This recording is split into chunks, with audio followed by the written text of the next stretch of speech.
This is Monica Reinagel, the Nutrition Diva, here with your quick and dirty tips for eating well and feeling fabulous.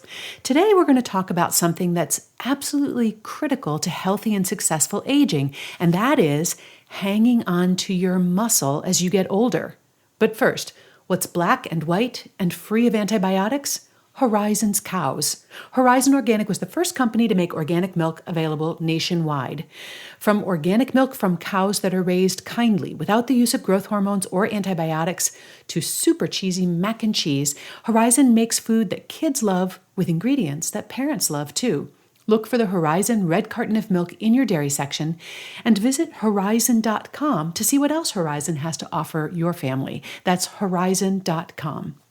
And now let's get on with today's topic.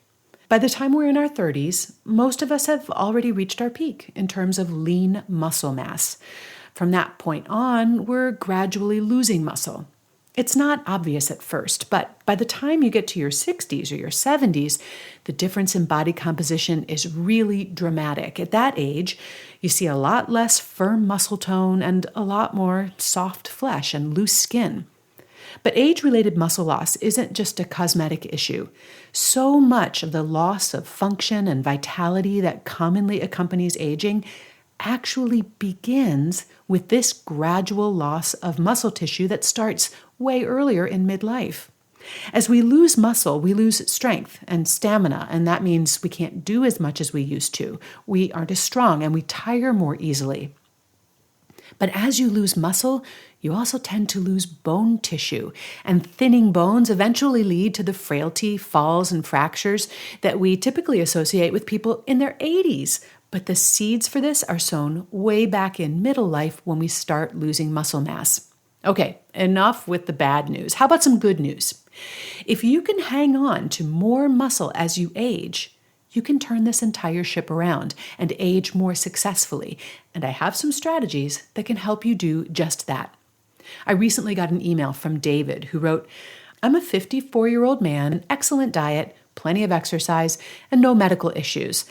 Like many men my age, I'm experiencing gradual muscle loss. I supplement with protein powder, and I'm wondering what other things I might take that might help with muscle loss or any other tips you might have."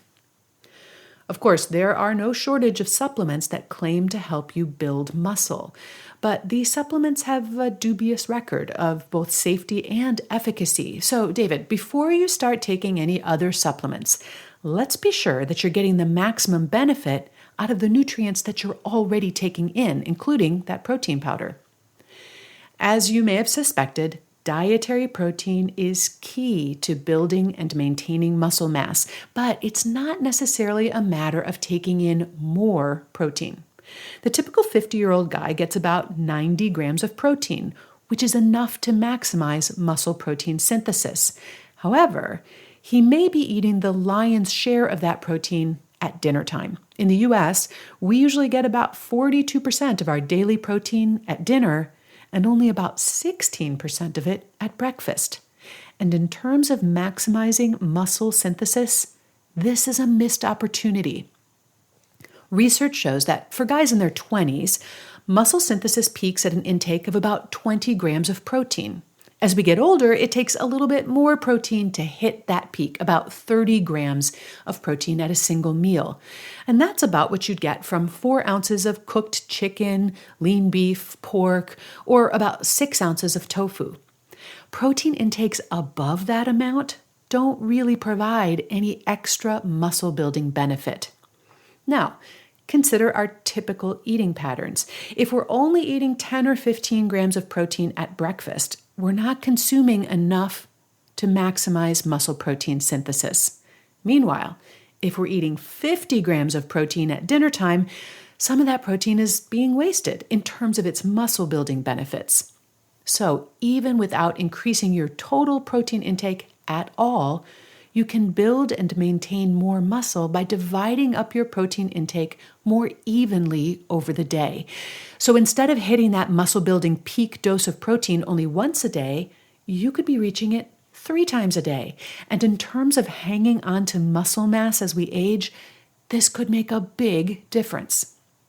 Our biggest opportunity here is clearly at breakfast, which tends to be the lowest protein meal of the day. And I have a couple of ideas on how to increase your protein intake at breakfast. But first, a word from our other sponsor, Casper Mattress. Casper is a sleep brand that created one perfect mattress and then sold it directly to consumers, eliminating commission-driven, inflated prices. An in-house team of engineers spent thousands of hours developing the Casper mattress. It combines springy latex and supportive memory foam for a sleep surface that's got just the right sink and just the right bounce. Plus, its breathable design helps you regulate your temperature through the night. Time magazine named this one of the best inventions of 2015. Casper offers free delivery and free returns within the US and Canada with a 100-night home trial. If you don't love it, they will pick it up and refund you everything.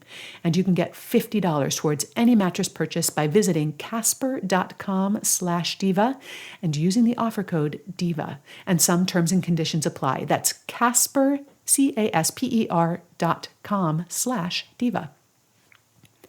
And now let's talk about how we can increase protein at breakfast.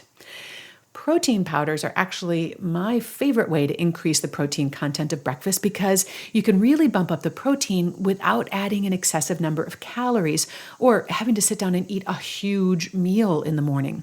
For example, you can add a scoop of whey protein powder to a smoothie or stir it into your oatmeal or your yogurt, or even blend it into your peanut or almond butter and spread it on toast. If you're a breakfast baker, you can replace 1/3 of the flour in your muffin or pancake recipe with whey protein powder. And any one of these strategies can boost the protein in your breakfast from the typical 10 to 15 grams to the optimal 30 grams. And then you're going to want to try to include a similar amount of protein at lunch and dinner too. And you can look up the amount of protein in common foods using a diet tracker like MyFitnessPal. Or I've also put together a protein cheat sheet. And you'll find a link to that in the transcript for today's show, along with links to the research I reviewed at nutritiondiva.quickanddirtytips.com. As always, your questions and your comments are welcome. You can post them on our website or on the Nutrition Diva Facebook page, where we discuss each week's podcast topic in more detail. Thanks for listening and have a great week.